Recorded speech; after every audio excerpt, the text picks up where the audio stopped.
예, 말씀 3 공부 22번째 우리 형제 사랑의 성경적 원리에 대한 말씀 전하려고 합니다.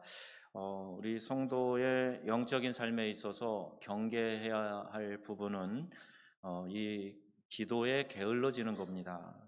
우리 개인도 그렇고요, 또 교회도 이 기도의 불씨가 꺼져서는 안 됩니다. 어떤 이유로든지 내 삶에 하나님을 향한 이 기도의 줄을 붙잡고 있어야 되고요, 교회도 뜨거운 기도의 불꽃으로 또 함께 기도해 나가야 된다. 그래서 여러분, 정말 기도가 필요한 때입니다. 나라 안팎으로 참 여러 가지 어려운 문제들도 많고요, 천재지변 재난들도 많이 일어나고 있고, 또 인류가 이렇게 땅을 황폐하게 만들어서 생긴 재앙들도 더불어 일어나고 있는 그런 상황입니다. 여러 가지 정치적인 또 전환점, 또 이 영곡선을 맞이하고 있는 이때에 참 여러모로 또 불안하기도 하고 또 어렵기도 한 그런 상황입니다. 여러분, 가정뿐만이 아니라 교회를 위해서 또 나라 민족을 위해서 많이 기도하는 우리 명성의 가족들 다 되시기를 바랍니다. 기도가 우리의 능력이고 힘이고 또 하나님께서 주신 특권인데, 이 기도를 하지 않는 것, 이게 하나님 앞에서 참 교만한 거예요. 기도하지 않고 내 힘으로 내 의지로 행하겠다는 거 아닙니까? 하나님이 사랑하셔서 기도하게 만드실 때도 있어요. 네, 내 사랑하는 자녀야 하고 기도하게 만들어 주실 때도 있고요, 또 우리가 자발적으로 하나님 앞에 기도할 때 하나님께서 또 놀라운 은혜로 우리가 예상하지 못했던 귀한 은총을 우리의 삶 가운데 베풀어 주실 줄로 믿습니다. 오늘 22번째 형제 사랑의 성경의 원리인데, 여러분, 사랑이 뭐고 어떻게 사랑해야 하는 것인가, 그 사랑에 대해서 배워보셨나요?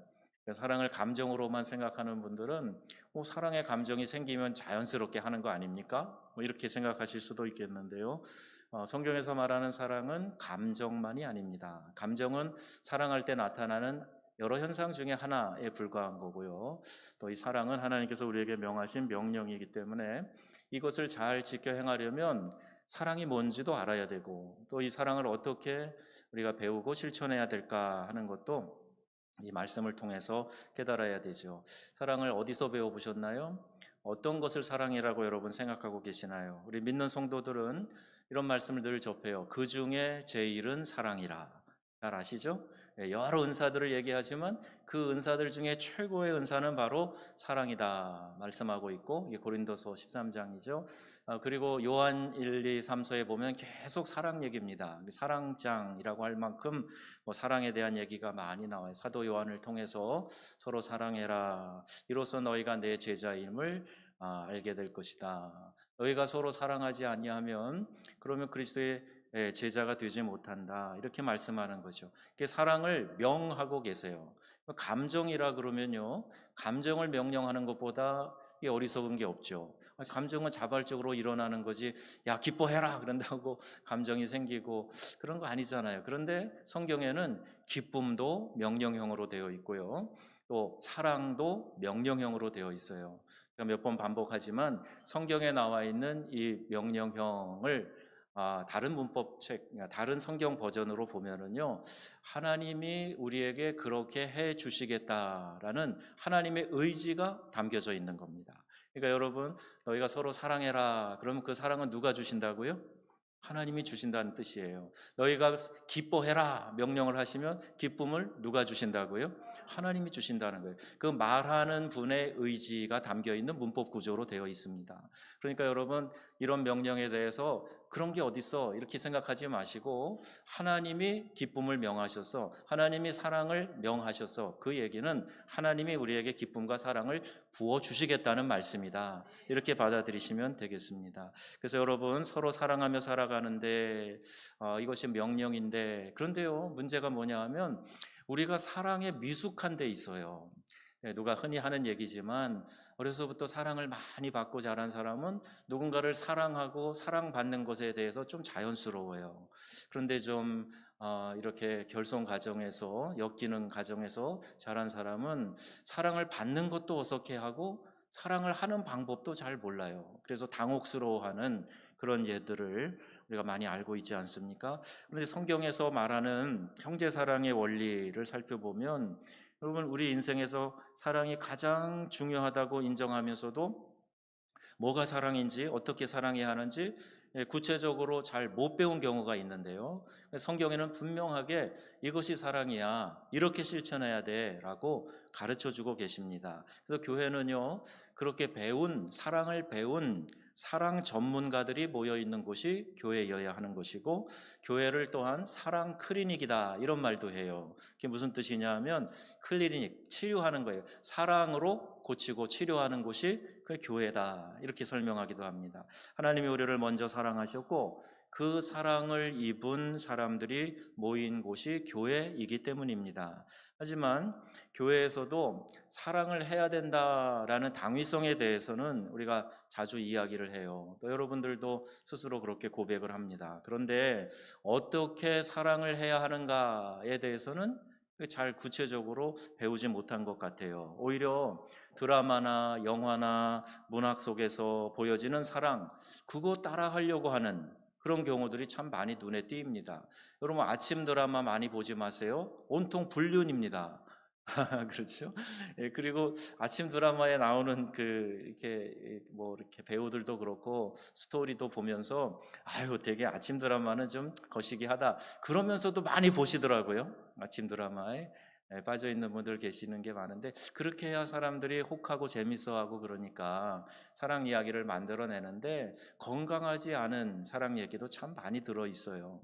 근데 여러분, 성경에서는 그 사랑을 그런 건강하지 않은, 혹은 이 세상에서 보여지는 아름다운 멜로 형식의 사랑, 이런 것만 얘기하고 있는 것이 아닙니다. 오늘 성경에서 말씀하는 사랑의 원리, 요한일서 3장에 있는 말씀을 통해서 몇 가지로 살펴보려고 합니다. 첫 번째는 사랑은 희생이다 하는 거예요. 사랑은 희생하는 거다. 16절 말씀 같이 읽어보겠습니다.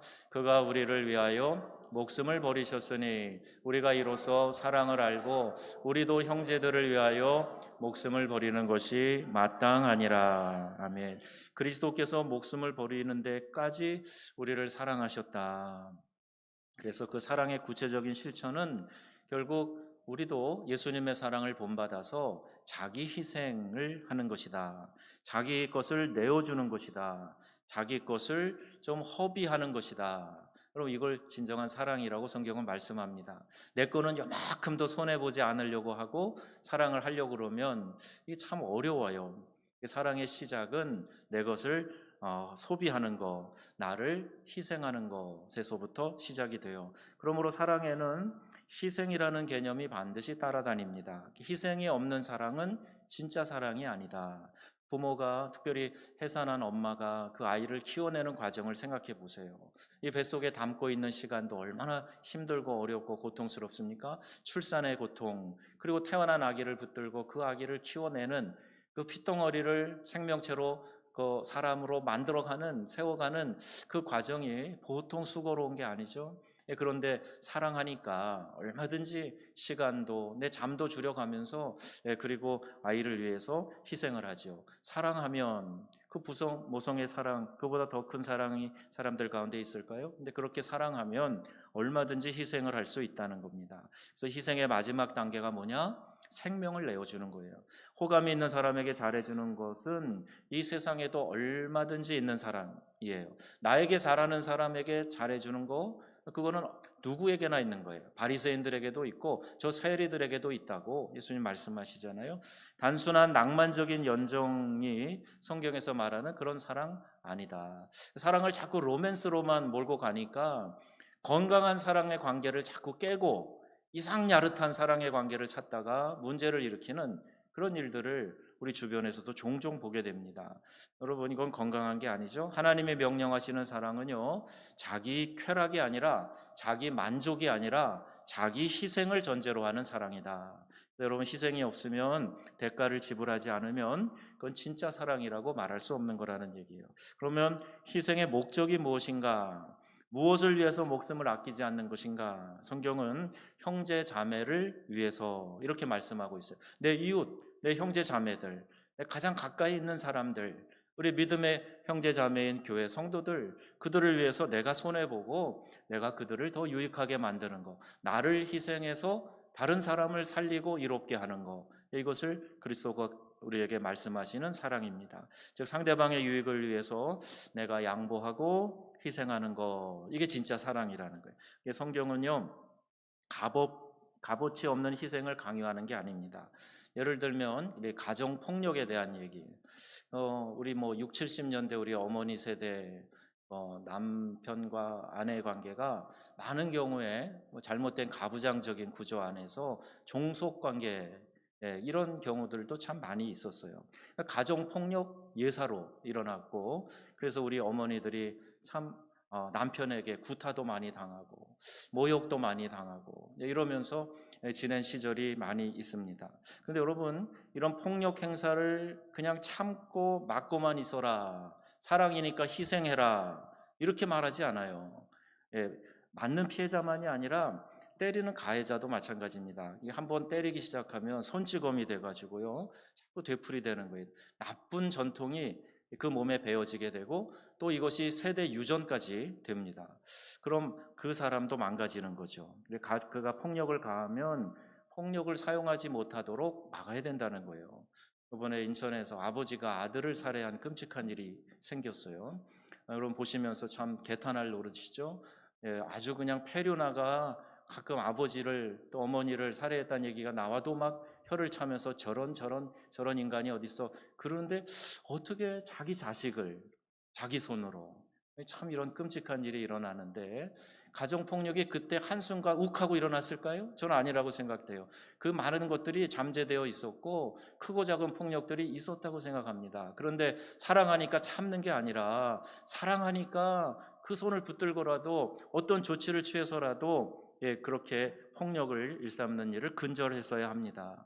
그러므로 목적 없는 무조건적인 희생만 하는 것, 이게 그런 희생을 이야기하는 것이 아니에요. 무조건 참는 것이 사랑이 아닙니다. 상대방을 위해서, 상대방이 정말 잘 되도록 하기 위해서, 상대방을 보호하기 위해서 희생해야 될 때 그 희생의 의미가 있다라는 겁니다. 그래서 여러분, 항상 우리는요, 시대 정신을 따라가면 안 되고요, 말씀의 기준으로 해서 그 말씀이 예라고 하는 거, 하라고 하는 거, 거기에 대해서 순종하고 따라가야 되는 것이지, 우리 문화는 이러니까, 뭐 우리의 삶은 지금 이러니까, 이게 기준이 돼서는 안 된다. 예수님의 사랑을 한번 볼까요? 예수님은요, 세리와 죄인들의 친구셨다, 이렇게 알려져 있어요. 그런데 여러분, 이거는 엄청나게 심한 스캔들이 될 수 있는 겁니다. 왜냐하면 예수님의 평판에 큰 문제가 생길 수 있어요. 그 당시 세리, 창기 이런 사람들, 죄인의 대명사처럼 그렇게 여겨졌던 사람들이에요. 그런데 세리의 집에 가서 밥도 잡수시고 또 창기라고 하는 사람하고 대화도 하시고, 또 현장에서 가늠하다 잡혀온 사람들은 모세의 율법에 따라 돌을 던져 쳐 죽여야 된다고 그러는데 예수님은 너희 중에 죄 없는 자가 먼저 돌로 쳐라. 그들을 부끄럽게 하셔서 한 명 한 명 사라지고, 다 어디 갔냐? 너를 정죄하는 자들이 다 어디 갔냐? 아무도 없습니다. 나도 너를 정죄하지 않으니 가서 다시는 이런 죄를 짓지 말아라. 그리고 예수님이 보내주잖아요. 여러분, 그런 일련의 사건들을 보면은요, 예수님이 많은 오해를 받으실 수도 있을 거예요. 죄인들의 친구신가?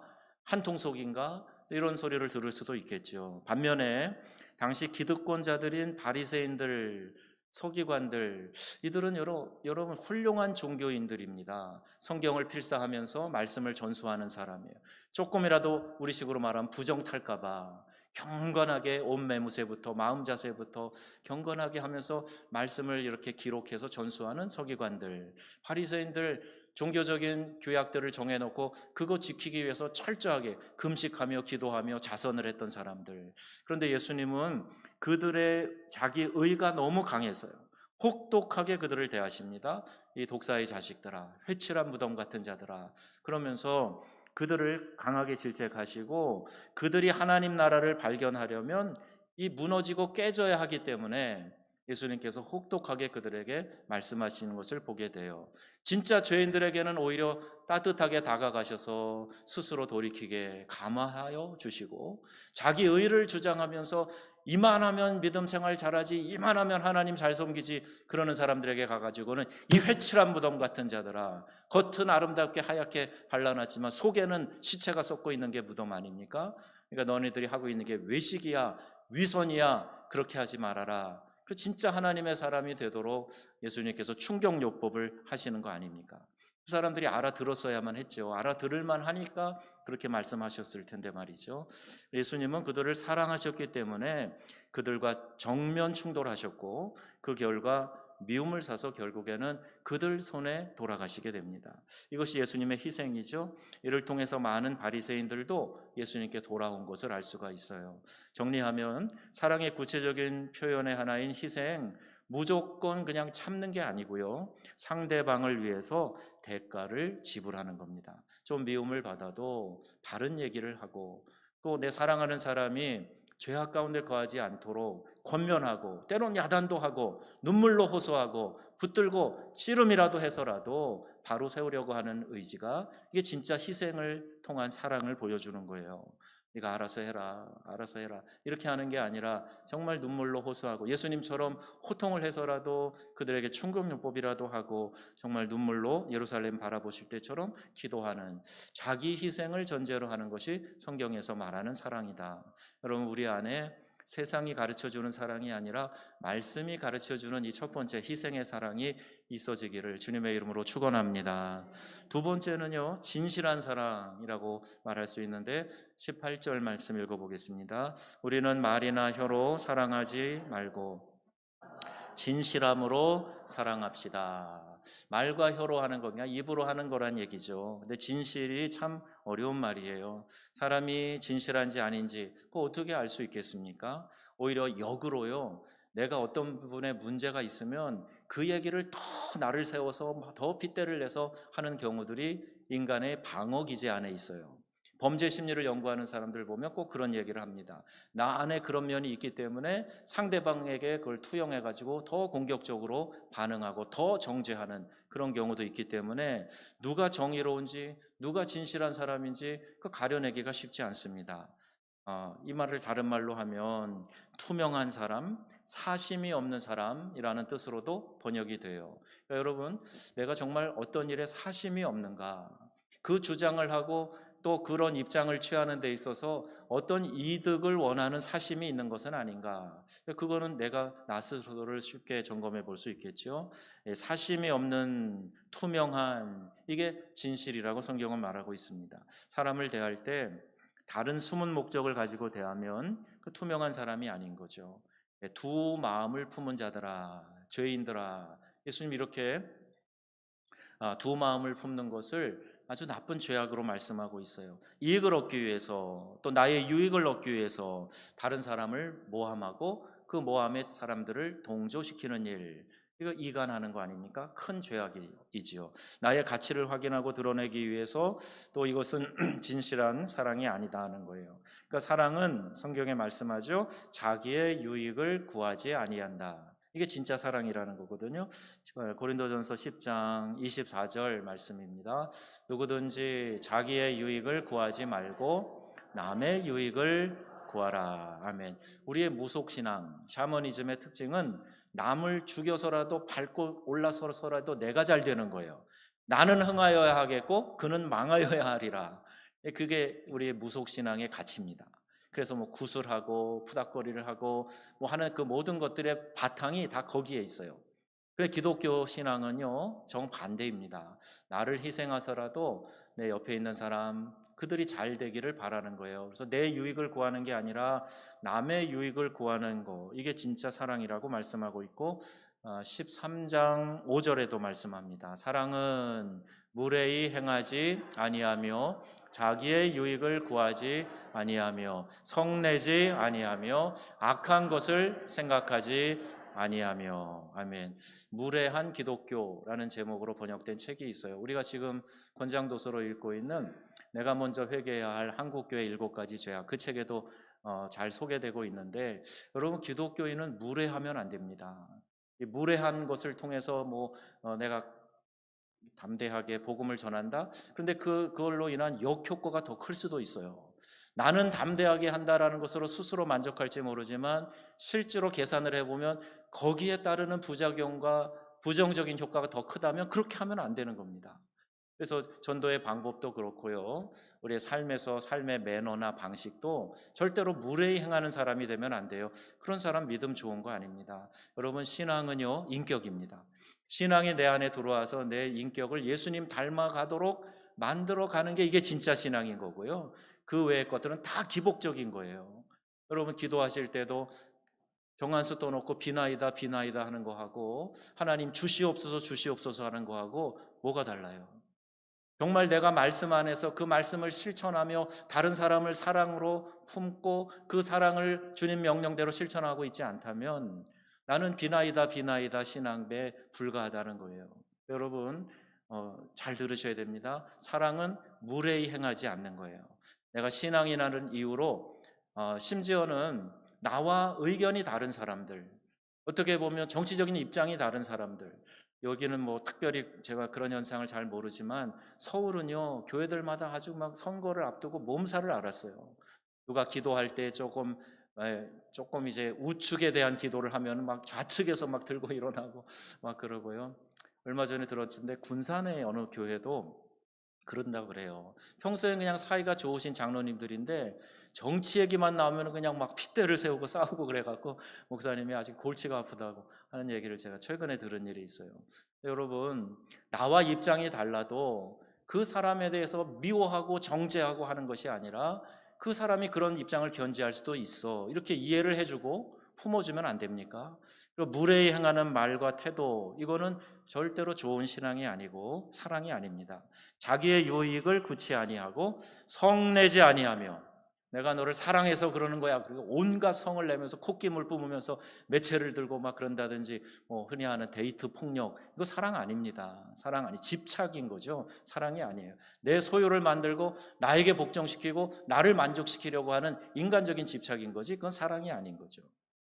악한 것을 생각하지 않는다, 이게 주님 말씀하시는 사랑이거든요. 다른 사람과 대화를 나눌 때도 있는 그대로 듣지 않고 자꾸 그 내면에 무슨 숨은 뜻이 있지는 않을까 생각이 든다면 이미 관계에 문제가 있는 거예요. 있는 모습 그대로 보아주고 그렇게 인정해 주는 거, 이게 진짜 사랑이라는 거죠.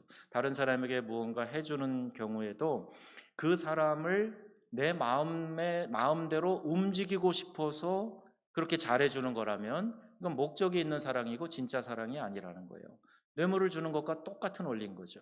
진실한 사랑이 아니다, 이렇게 말하고 있어요.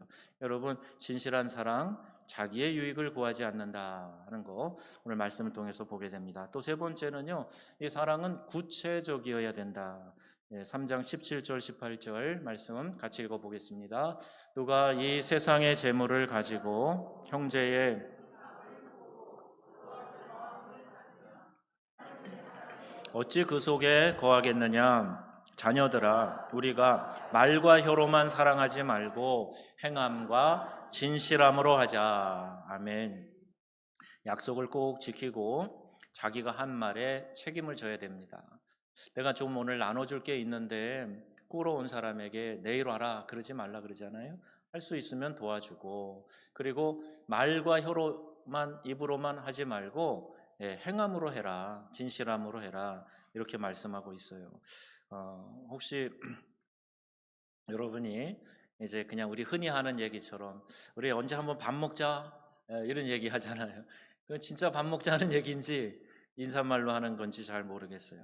근데 여러분 누구에게 그렇게 말했는데 아직 안 사주고 계시면 빨리 가서 사주세요.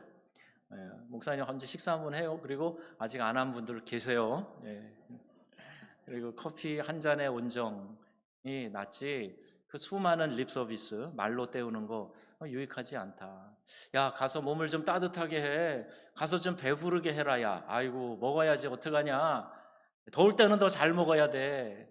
그런데 먹을 걸 하나도 안 주면 그 사람에게 무슨 유익이 있으리요? 자녀들아, 말과 혀로만 사랑하지 말고 행함과 진실함으로 사랑하자. 이렇게 이어지는 말씀이에요. 여러분 말로 때우지 마시고요. 구체적으로 사랑을 실천하시기를 바랍니다. 실천하는 데 능력이 있어요. 교역자들은 물론이고요. 믿는 성도들도 인사치레로 하는 우리 성도들이 하는 말 가운데 뭐가 있냐면 기도해 드릴게요. 기도할게요. 이런 이야기를 하고 기도를 하나도 안 하고 있으면 그건 진짜 립서비스한 거죠. 그냥 듣기 좋으라고 한 얘기죠. 여러분 내가 누군가에게 기도해 드릴게요. 같이 기도할게요. 그랬으면요. 최소한 10분 이상 기도하셔요. 그 약속입니다. 누구와의 약속이에요? 하나님과의 약속이에요. 그 사람 듣기 좋으라고 하는 소리가 아니라 하나님 제가 그를 위하여 하나님께 기도 올리겠습니다. 그 약속을 해놓고는 까맣게 잊어버리고 실천도 안 하고 거의 립서비스하고 말로만 입으로만 하는 사랑인 거죠. 여러분 진짜 무릎 꿇는 그런 기도가 있어야 되고요. 하나님 앞에서 한 약속이다 생각하셔서 그렇게 기도하는 성도님들 되시기를 바랍니다. 자, 그렇게 행함으로 구체적인 사랑을 실천해 주라. 네 번째는요, 중심이 있는 사랑이라 그랬어요. 23절, 24절 말씀인데 같이 읽어보겠습니다. 그의 계명은 이것이니 곧 그 아들 예수 그리스도의 이름을 믿고 그가 우리에게 주신 계명대로 서로 사랑할 것이니라. 그의 계명을 지키는 자는 주 안에 거하고 주는 그의 안에 거하시나니 우리에게 주신 성령으로 말미암아 그가 우리 안에 거하시는 줄을 우리가 아느냐. 아멘. 계명을 잘 지킨다. 하나님이 우리에게 주신 계명 크게 둘로 요약을 했잖아요. 하나님 사랑하는 것과 이웃을 사랑하는 것. 이게 모든 율법과 선지자의 강령, 계명의 요약, 압축판이라고 말씀하고 계세요. 그 계명을 지키는 자는 주님 안에 거하는 거고 그때 주님이 그 안에 거하시는 줄을 너희가 안다. 이렇게 말씀하고 있습니다. 그래서 여러분 주님 명령대로 주의 사랑을 실천하면요. 우리 안에 하나님께서 부어주시는 놀라운 기쁨이 넘쳐나게 될 줄로 믿습니다. 그러니까 누군가를 시기하고 미워하면 이 마음에 있는 에너지가 쑥 빠져나가요. 바람 빠진 공처럼 쭈글쭈글 미워져요. 그러니까 여러분 우리 안에 주의 명령을 잘 실천하려는 그런 마음을 가지실 때 우리의 중심을 아신 하나님께서 놀라운 은혜로 채워주시고 갚아주실 줄로 믿습니다.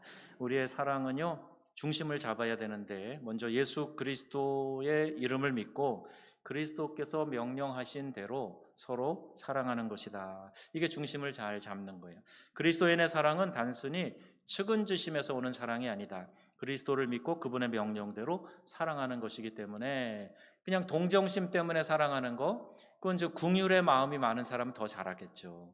또 원칙이 좀 분명하고 이런 사람은 좀 덜 하겠죠. 그런데 그게 아니라 내 성향의 문제가 아니라 주님의 명령이라는 겁니다. 마음속에서 솟구쳐 오르는 사랑의 감정이 아니고 하나님께서 나를 사랑하신 것처럼 나도 다른 사람을 사랑하겠다라는 믿음의 결단인 것입니다. 사랑은 느낌이 아니라 의지이며 결단이다. 이것이 성경에서 말씀하시는 기독교의 사랑인 것이죠. 하나님이 명령하신 대로 서로 사랑하겠다라고 결단하는 겁니다. 사랑하는 마음이 들지 않을 때 그러면 어떻게 하는가? 사랑하는 마음이 생기지 않을 때 어떻게 해요? 억지로 사랑을 해요? 그럼 위선 아닙니까? 혹시 그런 생각이 드실까요? 도와줘야 하는데 사실은 돕고 싶지 않아요. 그런데 내가 리더니까, 내가 중직자니까 억지로 도와주는 거, 이거 위선일까요? 아니에요. 여러분, 내게 감정이 차올라서 하려면 도대체 내가 언제 사랑할 수 있고 언제 구제할 수 있겠습니까? 감정 기다리다가 기회를 다 놓치고 나중에 땅을 치며 후회할 날이 올 수 있어요. 그래서 여러분 사랑할 대상을 잃어버리고 그들이 내 곁을 이미 떠나 다시는 만날 수 없는 곳으로 갈 수도 있기 때문입니다. 그래서 주님 말씀하셨기 때문에 우리가 마음이 동하지 않아도 묵묵히 순종해 가는 거예요. 어떤 때는 눈물을 흘리면서라도 어쩔 때는 막 그냥 아이고 답답해 하면서라도 그 말씀을 순종하는 거예요. 그러면 하나님의 영이 그 안에서 역사하기 시작하신다는 거예요. 여러분 유대 나치 수용소에서 자기 언니가 고문당하다가 죽었고 그때 그 고문을 했던 흉악한 그 독일군 그 간부를 만났어요. 근데 그 만났는데 강연을 하다가 그 그리스도의 사랑에 대해서 하나님의 도와주시는 은혜에 대해서 강연을 하다가 보니까 거의 저 사람이 앉아 있는 거예요. 그래 나가면서 그 사람을 보고 인사는커녕 침을 뱉어주고 싶을 만큼 마음이 괴롭고 고통스럽고, 내 언니가 고문당하다 죽었는데 내가 어떻게 저 사람을 용서할 수 있겠는가. 근데 자기는 지금 용서에 대한 강의도 하고 그리스도의 사랑을 전하는 그런 일도 했지만은, 그러나 이게 도대체가 되지 않더라네. 도대체가. 그래서 하나님 의지하는 마음으로 막 이렇게 악수하자고 손을 내미는데 이 손이 안 나가더라는 거예요. 손이 안 나가요. 막 굳은 것처럼, 몸이 얼어붙은 것처럼 안 나가더라는 거예요. 그런데 믿음으로 주여 하면서 믿음으로 손을 팍 내미니까 손이 나가질 뿐만이 아니라 덥석 그를 손을 잡고 그를 끌어안고 용서하게 되고, 성령의 역사로 그 마음이 녹아지고 이제까지 있던 그 마음의 응어리들이 풀어지는 그런 역사가 일어나게 됐다는 겁니다. 여러분, 감정 기대하지 마시고요. 그거 믿을 게 못 됩니다. 오늘 감정이 확 올라갔다가 또 내일 푹 떨어질 수도 있어요. 감정 의지하지 마시고 말씀 의지하셔서 하나님이 하라고 한 것을 믿음으로 실천하실 수 있게 되기를 바랍니다. 그래서 정말 옛날 같으면 거들떠보지도 않을 사람들, 고개를 돌리고 살았을 텐데, 이렇게 말도 안 되는 이야기를 내가 들어도 허허 웃게 되고 또 참고 이해하고 넘어가는구나. 이거 내가 어떻게 된 거지? 내가 실성했나? 아니요. 그 안에서 이미 성령께서 역사하셔서 그의 마음의 밭을 부드럽게 만들어 주셨기 때문입니다. 가끔 그런 고백을 하는 분도 있어요. 어떤 분들은 다른 사람이 한 얘기를 그냥 타자기로 쳐놓은 것처럼 정확하게 기억하는 분도 계시는 것 같은데, 저는 까먹는 은사가 있습니다. 저도 그렇고 어떤 분도 그런 고백을 하는데, 분명히 그때 무슨 말 때문에 내가 화가 났는데 그 화난 감정을 갚아주고 싶은데 까먹었어요. 무슨 말을 들었지? 그때 뭔 말을 들었던 거지? 잘 기억이 안 나요. 그런데 나중에 한번 생각을 해보니까 그것도 하나님의 은혜라는 생각이 들어요. 만약에 제 아내가 저한테 표독스럽게 했던 말을 제가 문자 그대로 기억하고 있다면, 그럼 매일 보기가 쉽지 않겠죠. 근데 싹 잊어버려요. 잊어버리고 나서 언제 그런 말을 들었지? 생각이 안 나는 거예요. 여러분, 이런 까먹는 은사도 좀 받으시기를 바랍니다.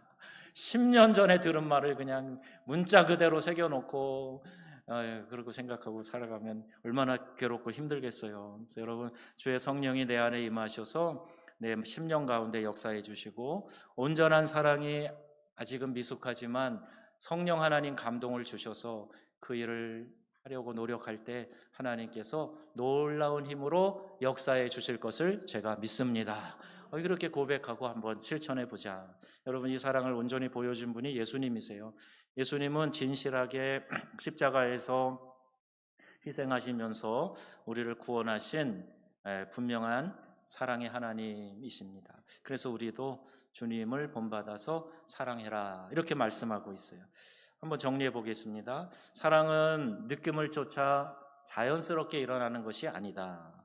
결단으로 시작하고 인내로 유지되며 또 지혜로 성숙해 나가는 것이 사랑이다. 교회는 이러한 사랑을 배우고 실천하는 곳이다. 아까 이제 코리텐 붐 여사에 대한 얘기 잠깐 했는데요. 그분만이 아니라 이런 고백을 하는 그리스도인들이 참 많습니다.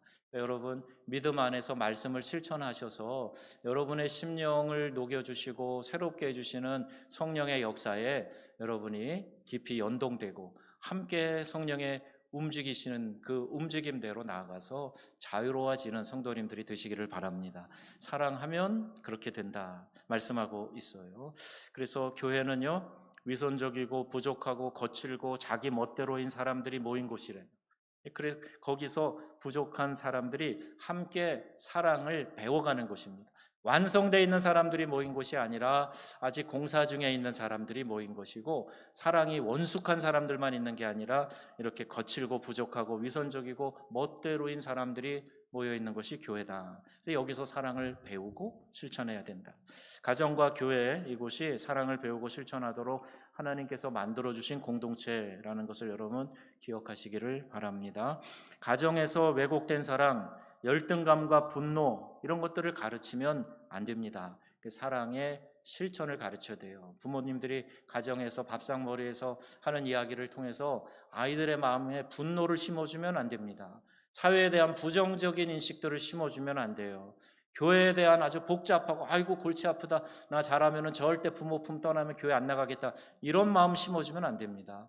용서하고 사랑하는 마음으로 아이들에게 보여질 때 처음에는 아이들이 그럴 거예요. 아유, 엄마 아빠 어떻게 그런 걸 이해하고 용서해요? 아이들이 오히려 그럴지 몰라요. 그런데 아이들이 감동해요. 그렇지, 그렇게 사는 거지, 저게 훌륭한 거지. 그 밖에 나가가지고는 우리 엄마 아빠 최고라고, 훌륭하다고 이렇게 자랑하고 다닐 겁니다. 여러분, 말씀대로 살아가는 성도 되시기를 바랍니다. 교회는요, 각양각색의 사람들, 절대로 예수님 아니었으면 만나지 않아도 될 사람들 여럿이 있어요. 그러니까 삐쭉삐쭉한 가시들, 그 가진 사람들이 함께 모여 있는데 성령의 띠로 하나가 되어서 한 몸을 이루고 있는 겁니다. 그러니 사랑하다가 지치거나, 사랑하다가 실망하거나, 사랑하다가 상처받거나, 사랑하다가 힘들었다고 여러분 절대로 공동체를 떠나는 그런 어리석은 실수를 저지르면 안 됩니다. 그 과정을 통해서 여러분 진정한 사랑을 배우게 되는 거예요. 그것은 반드시 겪어야 할 과정입니다. 성장하는 데 필요한 성장통일 수도 있고, 사랑을 더 원숙하게 하기 위한 과정일 수도 있기 때문에 그래요. 공동체에 있어서 가장 중요한 개념이 뭐냐? 오늘 말씀대로 형제 사랑하는 겁니다. 형제 사랑의 구체적인 성경의 원리, 오늘 4가지 말씀드렸는데, 자, 첫째, 실천해야 할 사랑의 방법. 첫째는 희생하는 사랑. 두 번째는 진실한 사랑. 빨리 띄워주셔야 됩니다. 네, 세 번째는 구체적인 사랑. 네 번째는 중심이 있는 사랑. 다시 한번 해볼까요? 첫 번째, 희생하는 사랑, 진실한 사랑, 구체적인 사랑, 중심이 있는 사랑. 자, 그래서 여러분, 이렇게 사랑을 배우셨으니 또 이제 실천해 봐야 되겠죠? 잘 안 돼도 믿음으로 실천하세요. 코리텐 부녀자처럼 한번 내가 성령을 의지해서 내 의지를 가지고 할 수 있는 만큼만 해보겠다. 실천해 보세요. 하나님께서 부어주시는 귀한 은혜가 흘러 넘치게 될 줄로 믿습니다. 사랑하면 그 어느 곳도 천국이고요. 아무리 환경이 깨끗하고 아름답고 좋고 크고 그래도 사랑하지 않으면 거기가 지옥이에요. 여러분, 서로 사랑하는 우리 믿음의 형제자매들 다 되시기를 바랍니다. 부족해도 연약해도 감싸주고 또 서로 사랑하면서 우리 부족함을 서로 메꿔주고요, 동반해서 성장하는 영적 성장이 우리 모두에게 있어지기를 주님의 이름으로 축원합니다. 아멘.